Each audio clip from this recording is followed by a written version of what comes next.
Karla Solomons' story is etched on her body. So the broken chains obviously mean two different things. Yes, I broke free from slavery, but it wasn't me that broke those chains, it was God.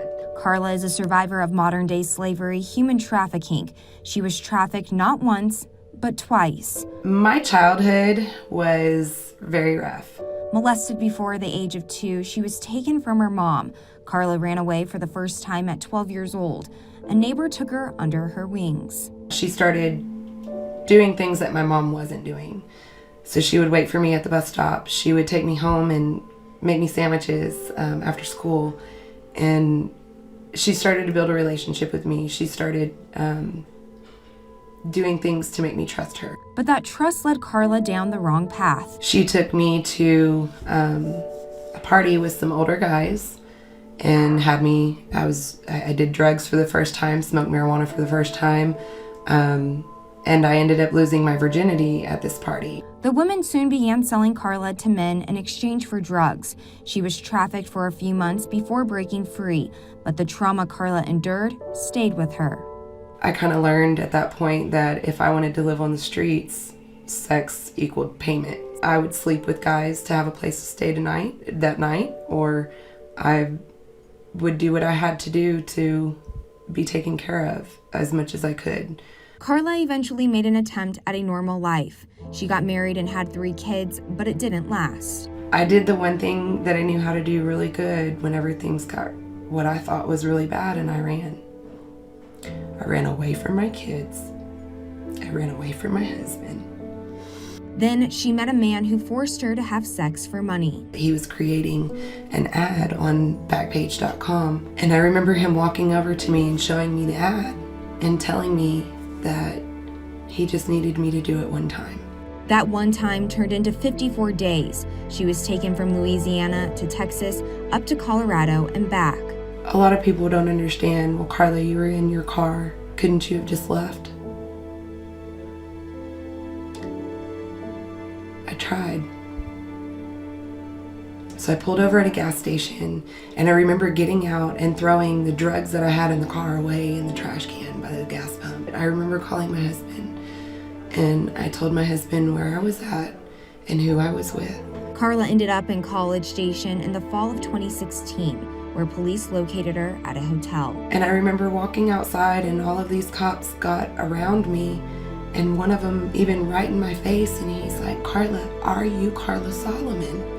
And I look up, and as soon as my eyes met him, I remember just crying and dropping all of my bags and like falling on the ground outside on the concrete.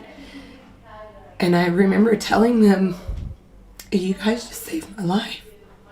Through Karla's restored faith in God, she has become one of the strongest advocates in Texas for survivors of human trafficking. I feel like God has really called me to this arena, not just to share my story, but to help these other girls find freedom, because I know how it feels to go through those dark places. And as Karla fights to end human trafficking, her tattoos are daily reminders. She is not for sale. For the first time since her rescue, Karla is returning to College Station tomorrow to tell her story. She'll be the keynote speaker for Unbound's Night of Hope tomorrow evening. There's still time to purchase a virtual package to the event. Go to krhdnews.com for details. Human trafficking doesn't happen only in Texas, it's a worldwide problem. The Texas Attorney General's office says at least 25 million people are enslaved across the world. That number included people forced into sex work or labor practices against their will. And over 234,000 victims of labor trafficking happen in Texas at any given time, with the Texas AG's office saying labor traffickers prey on those looking for an opportunity in the U.S.